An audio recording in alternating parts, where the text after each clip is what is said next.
안녕하세요, 여러분. 오늘도 제 이야기에 귀 기울여 주셔서 정말 감사합니다. 요즘처럼 쌀쌀한 바람이 불어올 때면 문득 생각나는 순간들이 있지 않으신가요? 우리가 나이를 먹어가면서 가장 많이 떠올리는 것은 화려했던 순간들이 아니라 아주 작은 온기, 따뜻한 손길이 아닐까 싶습니다. 저도 문득 오래된 흑백 사진을 들여다보듯 어린 시절의 추억 속으로 돌아가곤 하는데요. 특히 겨울이 오면 늘 그리워지는 손길이 있습니다. 차갑게 얼어있던 제 손을 꼭 잡아주시던 거칠고 따뜻한 우리 어머니의 손길 말이지요. 오늘은 그 이야기를 여러분과 함께 나누고 싶습니다. 혹시 여러분도 지금 떠오르는 소중한 손길이 있으신가요? 그럼 제 추억 속으로 함께 걸어가 보실까요? 그 시절 겨울은 참 길고 또 추웠습니다. 학교에서 집까지 걸어오는 길은 늘 눈으로 덮여 있었고 얇은 고무신에 양말 두 켤레를 껴 신어도 발이 꽁꽁 얼어붙곤 했죠. 차가운 바람이 옷깃을 파고들 때면 콧물은 훌쩍거리고 손은 시려서 주먹을 꼭 쥐고 걸어갔습니다. 동네 입구에 다다르면 저 멀리서 우리 집 굴뚝으로 피어오르는 연기가 보였습니다. 아, 어머니가 오늘 저녁도 따뜻하게 밥을 지어 놓으셨구나. 그 연기만 봐도 한겨울의 추위에 얼어붙었던 몸과 마음이 녹는 것 같았습니다. 드디어 집 문을 열고 들어서면 방바닥은 아직 데워지지 않아 냉기가 감돌았지만 하던 일을 잠시 멈추신 어머니가 저를 맞이해 주셨습니다. 아이고 우리 아들. 손이 이게 뭐야? 어머니는 제 꽁꽁 언 손을 당신의 따뜻한 손바닥으로 감싸 안아주셨습니다. 거칠고 주름졌지만 언제나 따뜻했던 그 손길. 저는 그 온기에 세상의 모든 추위를 잊곤 했습니다. 어머니의 손길은 겨울에만 있던 게 아니었습니다. 사계절 내내 제 곁에 늘 함께했죠. 여름날 너무 더워 숨이 차던 날이면 어머니는 부채를 들고 제 옆에 앉아 땀을 닦아주셨습니다. 부채질을 해주는 그 손길은 바람보다 더 시원했습니다. 땀을 닦아주는 그 손길이 시원한 바람이 되어 제게 다가왔습니다. 장마철 학교에서 비에 흠뻑 젖어 돌아오면 어머니는 물기가 뚝뚝 떨어지는 제 머리를 수건으로 닦아주셨습니다. 그 수건 너머로 전해지는 손길이 참 따뜻했지요. 그리고 제가 아팠을 때 열이 펄펄 나던 밤 제 이마 위에 얹어주셨던 그 손바닥의 온기. 그때 느꼈던 안도감은 지금도 잊을 수 없습니다. 아픈 만큼 성장한다고 했던가요? 저는 어머니의 그 손길 덕분에 무럭무럭 자랄 수 있었습니다. 하지만 청소년 시절 저는 그 소중한 손길을 종종 외면했습니다. 사춘기가 오고 세상이 답답하게 느껴지던 때 어머니가 제 어깨를 토닥여 주실 때조차 괜히 짜증을 내곤 했습니다. 하지마. 그만해. 무뚝뚝하게 내뱉고 말끝을 흐리며 밀쳐내곤 했죠. 사실은 그 손길이 필요했지만 어린 마음에 표현하지 못했던 겁니다. 어머니의 따뜻한 마음이 부담스럽고 제 감정을 어떻게 표현해야 할지 몰라 그저 밀어내는 것이 유일한 방법이라고 생각했습니다. 돌아서고 나면 마음 한구석이 항상 시려왔습니다. 지금 생각하면 그때의 제 차가운 태도조차 어머니는 묵묵히 받아내셨던 것 같습니다. 말없이 저를 지켜봐 주셨던 거죠. 성인이 되어 집을 떠나 살게 되면서 비로소 저는 그 손길이 얼마나 소중했는지 알게 되었습니다.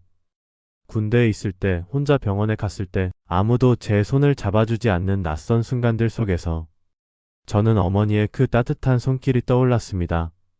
힘겨운 날을 보낼 때마다 저는 문득 어머니의 그 손길이 생각나 눈물이 핑 돌곤 합니다. 이제는 더 이상 거칠지만 따뜻했던 그 손을 잡을 수는 없지만 그 기억만으로도 저는 여전히 살아갈 힘을 얻습니다. 세월이 흘러 이제는 제가 부모가 되고 또 손주의 작은 손을 잡아주게 되었습니다. 그 작은 손을 잡아주며 저는 비로소 어머니의 마음을 알게 되었습니다. 거칠고 늘 상처투성이었던 그 손. 그 손은 제 인생을 든든하게 붙잡아 준 사랑의 손이었습니다. 이제 저는 그 사랑을 이어가고 싶습니다. 어머니가 제게 해주셨듯 저도 손주에게 온기를 전하고 싶습니다. 여러분은 어떤 손길이 떠오르시나요? 어머니의 손, 아버지의 손, 혹은 친구의 손길일 수도 있겠지요. 오늘은 잠시 멈춰 서서 그 기억을 떠올리며 마음속 깊이 감사해 보시길 바랍니다. 여러분의 소중한 추억과 이야기도 댓글로 들려주시면 좋겠습니다. 함께 나누는 이 시간이 우리 모두의 마음을 조금 더 따뜻하게 만들어줄 거라 믿습니다. 사랑하는 사람에게 따뜻한 손길을 전해보세요. 오늘의 이야기가 당신의 마음에도 작은 온기가 되었기를 바랍니다. 구독과 좋아요, 알림 설정은 다음 영상 제작에 큰 힘이 됩니다. 안녕하세요. 저는 20살 대학생입니다. 오늘 이 자리를 빌려 세상에서 가장 아름다운 두 사람, 저희 부모님 이야기를 들려드리고 싶어 용기를 냈습니다. 저희 아빠는 젊은 시절부터 몸이 약하셨습니다. 평생을 폐렴과 싸우셨고 늘 마스크를 쓰셨죠. 어린 제 눈에 비친 아빠는 늘 병원에 계셨죠. 하지만 아빠는 엄마를 만나고부터 삶이 180도 바뀌었다고 해요. 아빠는 20살 무렵 몸이 좋지 않아 시골에서 요양생활을 하고 계셨다고 해요. 당시 아빠는 삶에 대한 의욕을 잃고 매일 창밖만 바라보셨대요. 그런데 어느 날 동네에서 제일 예쁜 처녀가 보리밭을 지나가는 것을 보셨다고 합니다. 바로 저희 엄마였죠. 수줍음 많던 아빠는 며칠을 망설이다 용기를 내어 엄마에게 말을 걸었대요. 저 혹시 그 길에 피어있는 꽃 이름이 뭔지 아세요? 엄마는 빙그레 웃으며 대답하셨다고 합니다. 이름은 중요하지 않아요. 이렇게 예쁘게 피어있다는 게 중요한 거죠. 그 한마디에 아빠는 마치 마법에 걸린 듯 엄마에게 푹 빠져버리셨고, 그날 이후 아빠는 하루도 빠짐없이 엄마가 보리밭을 지나가는 시간에 맞춰 나갔다고 해요. 그리고 작은 들꽃을 꺾어 엄마에게 건네며 대화를 나누셨죠. 그렇게 시간이 흐르던 어느 날 엄마가 걱정스럽게 물으셨대요. 아저씨 많이 아프세요? 아빠는 솔직하게 자신의 병에 대해 이야기했고, 이때 어머니는 왠지 모르게 내가 이 사람을 돌봐줘야겠다 생각이 들었대요. 그래서 어머니는 아버지에게 괜찮아요, 제가 옆에 있을게요 라고 말씀하셨다고 합니다. 그 말에 아빠는 난생 처음으로 살고 싶다는 강한 의지를 가지게 되셨고, 두 분의 사랑은 그렇게 시작되었다고 합니다. 엄마 아빠는 병원과 보리밭으로 가며 사랑을 키우셨고, 아빠는 엄마의 사랑 덕분에 점차 건강을 되찾으셨고 합니다. 가족들의 반대도 있었지만 엄마는 아빠의 손을 놓지 않으셨고, 이 사람의 아픔까지도 사랑해요. 함께 이겨낼 거예요. 라고 말씀하시며 굳은 결심을 보여주셨어요. 그렇게 두 분은 사랑의 결실을 맺으셨습니다. 결혼식 날 마스크를 벗은 아빠의 얼굴은 그 어느 때보다 환하게 빛났고, 엄마의 손을 잡은 아빠의 표정은 마치 세상 모든 것을 얻은 사람 같았다고 합니다. 아빠는 엄마에게 당신은 내 삶의 모든 빛이자 기적이야 라고 속삭이셨다고 해요. 제가 어릴 적 아빠는 병원에서 대부분의 시간을 보내셨어요. 엄마는 그런 아빠의 병간호를 위해 매일 병원과 집을 오가셨습니다. 어린 제 눈에 비친 엄마는 늘 지쳐 있었지만 아빠 앞에서는 언제나 환한 미소를 지으셨습니다. 한 번은 아빠가 여보 미안해. 당신에게 짐만 되는 것 같아. 라고 말씀하시자 엄마는 무슨 소리예요. 당신은 내 삶의 가장 큰 선물이야. 당신이 내 옆에 있는 것만으로도 나는 행복해. 라고 대답하셨습니다. 그 순간 저는 어렴풋이나마 사랑이 무엇인지 알 것 같았습니다. 시간이 흘러 아빠의 병세는 더 깊어졌습니다. 의사 선생님은 마음의 준비를 하라고 말씀하셨죠. 엄마는 그날부터 아빠 곁을 떠나지 않으셨습니다. 아빠의 마른 손을 잡고 밤새도록 아빠의 젊은 시절 이야기를 들려주셨습니다. 두 분이 처음 만났던 동네 다방 이야기, 첫 데이트 때 수줍게 손을 잡았던 순간, 그리고 제가 태어났을 때의 기쁨까지. 엄마의 목소리는 갈라져 있었지만 그 속에 담긴 사랑은 그 무엇보다 깊고 따뜻했습니다. 아빠는 마지막 순간까지도 엄마의 손을 놓지 않으셨습니다. 그리고 작은 목소리로 고마워 여보. 평생 당신 덕분에 행복했어. 라고 속삭이셨습니다. 그 말씀은 아빠가 남기신 마지막 유언이 되었습니다. 아빠가 돌아가시고 엄마는 한동안 힘들어 하셨지만 이내 다시 일어서셨습니다. 아빠와의 추억이 가득한 작은 정원을 가꾸시고 아빠가 즐겨 들으셨던 음악을 들으시며 아빠를 그리워하셨죠. 얼마 전 엄마께서 제게 말씀하셨습니다. 아빠는 내게 한 송이 꽃이었어. 비록 짧은 시간 동안 피고 졌지만 그 향기는 내 평생을 채워주고 있단다. 저희 아빠는 제게 멋진 아빠였지만 엄마에게는 삶의 전부였던 것 같습니다. 아픈 몸으로도 사랑하는 사람 곁을 지키려 애쓰셨던 아빠의 사랑, 그리고 그 아픔까지도 기꺼이 감싸 안았던 엄마의 사랑. 두 분의 사랑은 제게 삶의 가장 큰 교훈이 되었습니다. 하늘에 계신 아빠께, 그리고 이 편지를 쓰고 있는 지금도 제 옆에서 조용히 잠들어 계신 엄마께 전하고 싶습니다. 사랑하는 아빠 그리고 엄마, 두 분의 사랑이 저를 만들었고 그 사랑이 영원히 빛날 것을 믿어요. 평생을 바쳐 지켜낸 사랑 정말 아름다워요. 사랑합니다. 안녕하세요, 여러분. 오늘도 제 이야기에 귀 기울여 주셔서 감사합니다. 살다 보면 기적이라는 건 멀리 있는 게 아니라 바로 내 곁에서 시작되곤 하죠. 오늘은 저의 가족에게 일어났던 아주 특별한 기적 같은 이야기를 들려드리려 합니다. 저는 서울에 살고 있는 37살 남자입니다. 오늘 사연의 주인공은 제 누나입니다. 누나는 어릴 적부터 조금 특별한 아이였어요. 친구들과 잘 어울리지는 못했고 늘 조용히 혼자만의 시간을 보내곤 했습니다. 운동장에 아이들이 뛰어놀 때도 누나는 벤치에 앉아 그림을 그리고 있었죠. 부모님은 그런 누나를 늘 걱정하셨어요.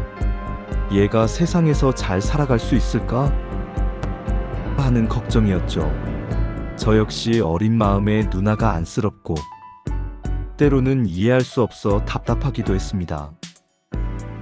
그런데 어느 날 우리 가족에게 큰 시련이 찾아왔습니다. 아버지의 사업이 크게 실패하면서 집안의 모든 것이 무너져 내렸습니다. 식탁에 앉아도 아무 말도 오가지 않았고 어머니는 밤마다 눈물을 감추려 했습니다. 아버지는 늘 술에 취해 계셨고 어린 저조차도 그 무거운 공기를 견디기 힘들었습니다. 그때까지 늘 조용하기만 했던 누나가 조금씩 달라지기 시작했습니다. 어느 날 누나는 그동안 모아두었던 용돈을 부모님 앞에 내놓았습니다. 그리고 부모님에게 말했죠. 엄마, 아빠, 제가 힘이 될게요. 제가 꼭 이겨낼게요. 그 한마디가 우리 가족 모두의 마음을 흔들어 놓았습니다. 아직 어린 누나였지만 그 작은 목소리는 천둥처럼 크게 들렸습니다. 그날부터 누나는 새벽까지 인형 눈을 붙이는 아르바이트를 시작했습니다. 손가락이 퉁퉁 부어도 눈이 빨갛게 충혈되어도 단 한 번도 힘들다고 하지 않았습니다. 그리고 아버지를 찾아가 조심스럽게 말했습니다. 아빠, 이제 제가 아빠의 지팡이가 되어드릴게요. 저만 믿으세요. 그 말을 들은 아버지는 아무 말 없이 누나를 꼭 안아주셨습니다. 그날 이후 아버지와 누나는 매일 새벽 함께 인형 눈을 붙였습니다. 무뚝뚝하던 아버지가 누나를 위해 따뜻한 차를 끓여주었고 누나는 그런 아버지에게 웃는 법을 가르쳐 주었습니다. 그렇게 시간이 흐르고 몇 년 뒤 누나는 작은 인형 가게를 열었습니다.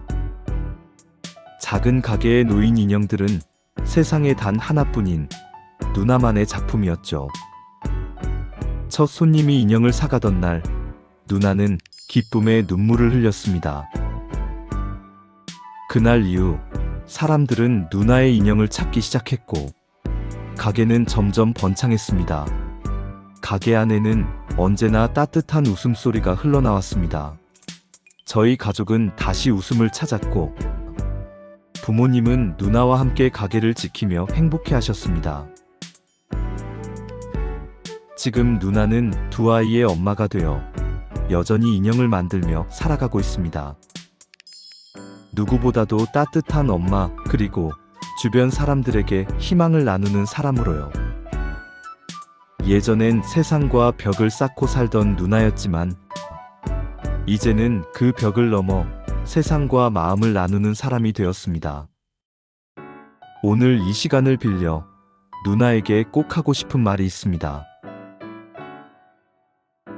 사랑하는 누나, 당신의 조용한 용기가 우리 가족의 빛이 되어 주었고, 당신의 헌신이 우리 가족에게 기적을 선물해 주었어. 세상 그 어떤 보석보다 빛나는 나의 누나, 진심으로 사랑해.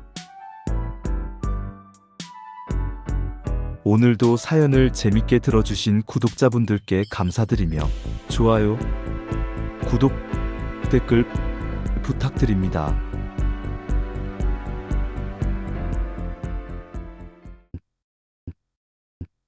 안녕하세요 여러분. 오늘도 제 이야기에 귀 기울여 주셔서 감사합니다. 우리가 살다 보면 생각지도 않은 배려에 가슴이 먹먹해지거나 마음속 깊이 여운이 남는 경우가 있죠. 오늘은 작은 배려에 관한 이야기를 들려드리려 합니다. 저는 현재 60대 초반의 평범한 주부입니다. 사실 이 사연은 몇 년 전 어느 비 오는 날 제 마음을 따뜻하게 했던 아주 특별한 추억입니다. 그날은 장을 보러 나갔다가 집으로 돌아오는 길이었는데 갑자기 소나기가 쏟아지기 시작했습니다. 장바구니에는 야채며 과일이 가득했고 저는 급히 발걸음을 재촉했지만 결국 머리부터 발끝까지 흠뻑 젖어버렸습니다. 그때였습니다. 아파트 경비 아저씨께서 제 앞에 다가와 자신의 우산을 나에게 내밀었습니다. 아주머니, 이거 쓰고 가세요. 아니요. 저는 괜찮습니다. 저는 당황해서 손사래를 치며 말씀드렸습니다. 그런데 아저씨는 빗방울에 젖은 얼굴로 환하게 웃으시며 이렇게 말씀하셨습니다. 저야 비 좀 맞아도 되지만 아주머니는 안 그러시잖아요. 장 본 것까지 다 젖으면 얼마나 속상하시겠어요. 그 말에 저는 더 이상 거절하지 못하고 아저씨의 우산을 받아들었습니다. 그런데 그 우산은 군데군데 해져 있었고 손잡이마저 낡아 있었습니다. 못 본 척 그냥 지나쳐도 될 텐데 그럼에도 불구하고 경비원 아저씨는 제 걱정을 먼저 해주신 거죠. 집에 돌아와 우산을 펼쳐보니 여기저기 바람에 찢긴 자국이 있었지만 저는 그 우산에서 세상 그 어떤 보석보다 값진 온기를 느낄 수 있었습니다.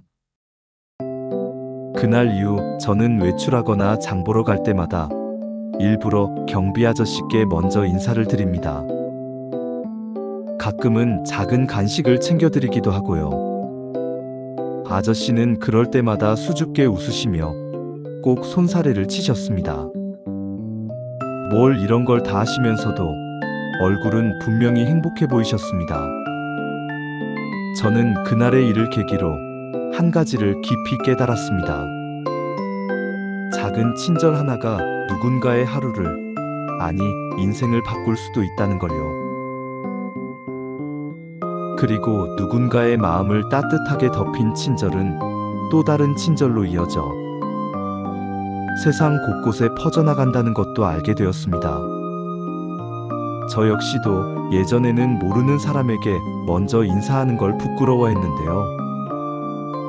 이제는 버스 기사님께, 동네 슈퍼 아주머니께, 심지어 지나가던 아이에게도 먼저 웃으며 인사할 수 있게 되었습니다. 그건 모두 그날 저에게 낡은 우산을 내어주신 경비 아저씨 덕분입니다. 혹시 이 방송을 경비 아저씨가 듣고 계실지는 모르겠습니다. 하지만 제가 꼭 전하고 싶은 말이 있습니다. 아저씨, 그날 제가 받은 우산은 단순히 비를 막아준 것이 아니라 제 마음을 지켜주고 제 인생을 바꿔준 우산이었습니다. 그 은혜를 잊지 않고 저도 누군가에게 같은 따뜻함을 전하며 살겠습니다. 아저씨 진심으로 감사드립니다. 오늘의 사연 어떠셨나요? 아마 이 이야기를 들으시면서 여러분도 각자의 마음속에 남아있는 작은 친절의 기억을 떠올리셨을 것 같습니다. 비 오는 날, 누군가 내민 낡은 우산처럼 우리의 일상 속 작은 배려가 세상을 바꾸는 큰 기적이 되기도 합니다. 오늘도 사연을 재밌게 들어주신 구독자분들께 감사드리며 좋아요, 구독, 댓글 부탁드려요.